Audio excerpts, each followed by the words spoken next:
Maharashtra TV9 news.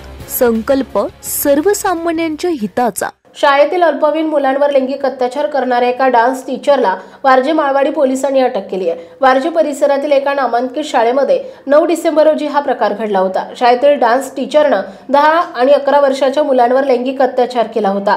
गेल्या 2 वर्षांपासून हा शिक्षक त्रास देत असल्याची तक्रार एका विद्यार्थ्यानं केली आहे. 39 वर्षाचा हा डान्स टीचर गेले 2 वर्षांपासून या शाळेमध्ये शिकवत होता. या घटनेमध्ये वारजे माळवाडी पोलिसांनी 2 वेगवेगळे गुन्हे दाखल केलेत. ही घटना पुढे आल्याने संबंधित शाळेमध्ये एकच खळबळ उडाली आहे. या घटनेमुळे शाळेनं काल रात्री सर्व पालकांना मेसेज पाठवून आज शाळा बंद राहणार असल्याची सूचना दिली. दरम्यान अनेक पालक शाळेबाहेर जमले आहेत. याबाबत पोलीस उपायुक्त संभाजी कदम यांनी सांगितले की या घटनेत 2 वेगवेगळे गुन्हे दाखल करण्यात आलेत.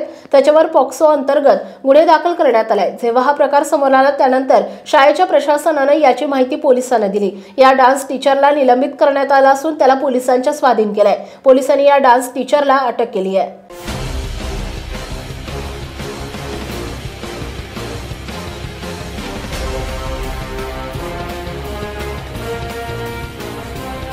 Maharashtra TV9 news. संकल्प सर्वसामान्यांच्या हिताचा.